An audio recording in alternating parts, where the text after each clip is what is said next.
మన ప్రభువును రక్షకుడైన యేసుక్రీస్తు నామములో మీ అందరికీ శుభములు తెలియజేస్తున్నాను. ప్రియులారా, దేవుని వాక్యమును ధ్యానిందాము. ఎఫెసీయులకు రాసిన పత్రిక 3వ అధ్యాయము 19వ వచనం.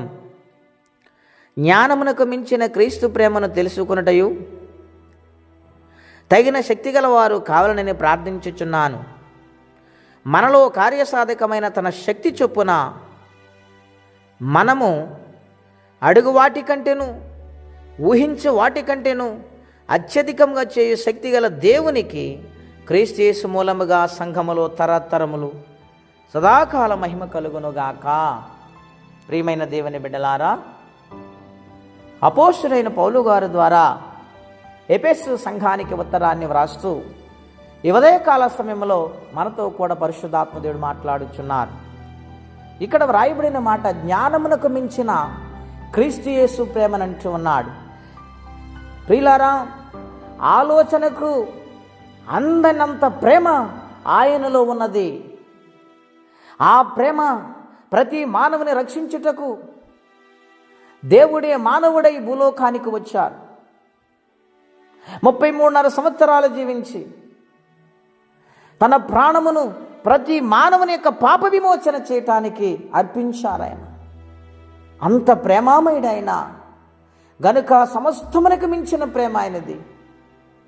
ఆ ప్రేమ నీవు నేను కలిగి ఉండాలని, నిజముగా ఆయన్ని ప్రేమించే మనసు జీవితం మనం కలిగి ఉండాలని ఈ ఉదయకాల సమయంలో పరిశుద్ధాత్మ దేవుడు మనతో మాట్లాడుచున్నారు.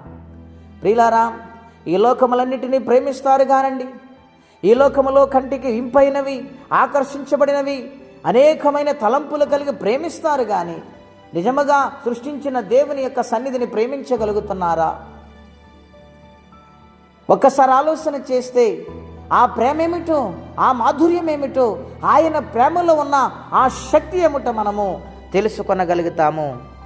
రెండవదిగా మనం చూస్తే, ప్రియమైన దేవుని పిల్లలారా, కార్యసాధకమైన తన శక్తి చొప్పున మనము అడుగు వాటి కంటేను ఊహించ వాటి కంటేను అత్యధికముగా ఆయన మనకు అనుగ్రహించబోతూ ఉన్నాడు. ఎప్పుడు ఆయనను ప్రేమించినప్పుడు, కష్టం వచ్చినా, శ్రమ వచ్చినా, నిందొచ్చినా, అవమానాలు ఎదురైనా ఆయన ప్రేమలో ఎల్లప్పుడూ కూడా నిలబడే వారిగా మనం ఉండాలి.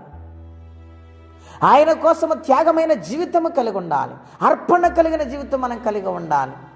అప్పుడు మన జీవితాలు అత్యధికమైన మేలులతో ఆయన నింపుతారని, నిత్య రాజ్యానికి వారసులుగా మారుస్తానని దేవుడు మాట్లాడుతున్నారు. ప్రియులారా, ఆయన ప్రేమ మన జీవితాలను పాపము నుండి, శాపము నుండి విడిపించింది. మరి నీవు దేవుని కోసము ఎటువంటి అర్పణ కలిగిన జీవితము కలిగి జీవిస్తున్నావు? నిజముగా దేవుని ప్రేమిస్తే, దేవుని యొక్క రుచి తెలిసి ఉంటే దేవుని స్వభావం మనలో ఉంటుంది. అటువంటి జీవితం ప్రతి ఒక్కరు కలిగి ఉండి ఆయన ప్రేమలో పరిపూర్ణులు కావాలని కోరుకుంటూ ఈ మాటలు నేను ముగిస్తున్నాను. ప్రార్థనండి. అత్యంత కృపగలిగిన దేవా, మహోన్నతమైన మీ నామం కొరకై స్తోత్రం చెల్లిస్తున్నాం. మీ ప్రేమ గొప్పది నాయనా, మీ ప్రేమ మహోన్నతమైనది. మా కోసం ప్రాణం పెట్టావు నాయన. నాయన, నీ ప్రేమ నుండి మమ్మల్ని ఎవరు ఎడబాపగలరు ప్రభువా? అంతటి గొప్ప ప్రేమ ఎల్లప్పుడూ మేము పొందుకుంటే నీ సన్నిధిలో నమ్మకంగా సాక్షులుగా జీవించటానికి మీ కృపా సహాయము దయచేయమని, ఎవరే కష్టంలో, బాధలు, ఇబ్బందులు ఉన్నారు వారికి నీ కృప అనుగ్రహించమని ప్రేమమూర్తి అయిన యేసుక్రీస్తు వారి పుణ్యనామములో ప్రార్థించి స్తుతించి వేడుచున్నాము తండ్రి.